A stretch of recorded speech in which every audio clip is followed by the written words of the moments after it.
From Washington, this is VOA News.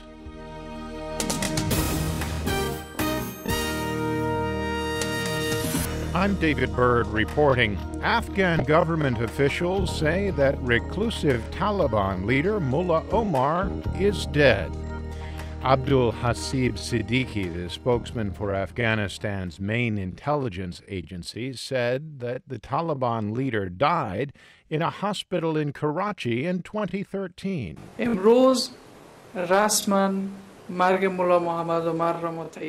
However, he did not say why Mullah Omar died.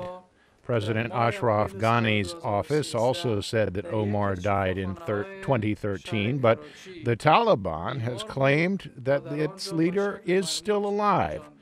Here in Washington, the White House said the reports of Omar's death appeared credible and that U.S. intelligence agencies are looking into the circumstances of his death.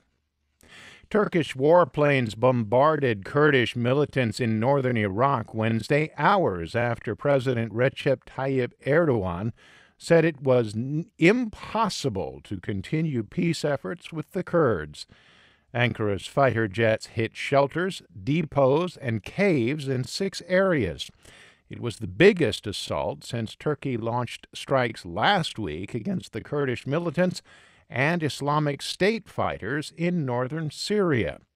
Iraq condemned the air attacks as a dangerous escalation and an assault on Iraqi sovereignty. Turkey's assaults so far have been heaviest against Kurdistan Workers' Party targets in Iraq and southeastern Turkey.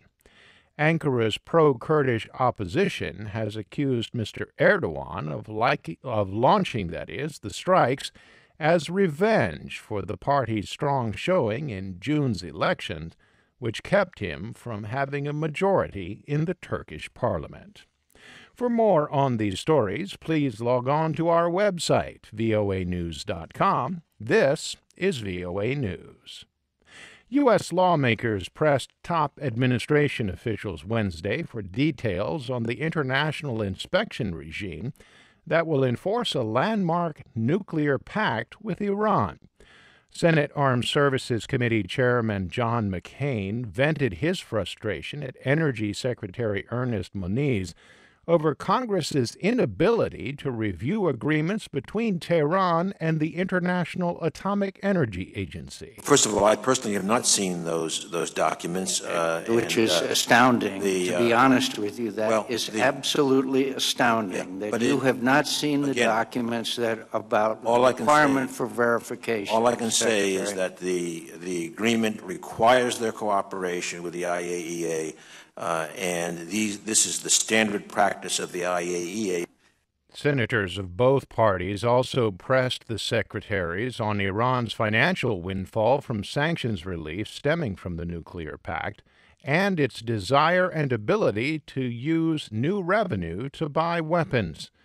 The Republican-led Congress has less than 2 months to review the nuclear accord.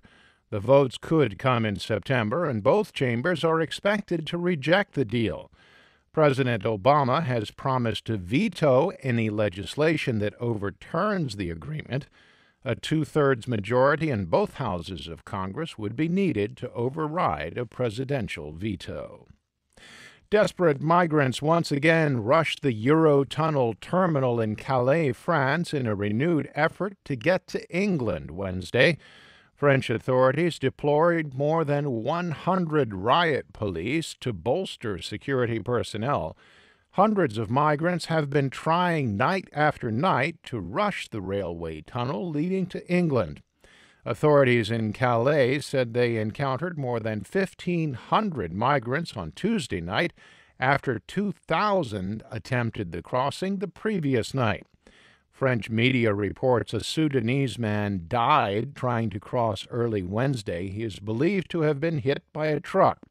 That brings to 9 the number of people who have died trying to cross into England since early June. Russia vetoed a UN Security Council resolution that would have set up an international criminal court to prosecute those responsible for shooting down a Malaysia Airlines plane over Ukraine a year ago. Malaysia, the Netherlands, Australia, Ukraine, and Belgium had expressed their support for such a tribunal. Ukraine and the West suspect the plane was shot down by either Russian soldiers or Russian-backed separatists. Moscow has repeatedly denied that. Meanwhile, investigators are looking into whether a piece of airplane debris found on a French Indian Ocean island is part of another Malaysia Airlines jet that disappeared without a trace in March of 2014.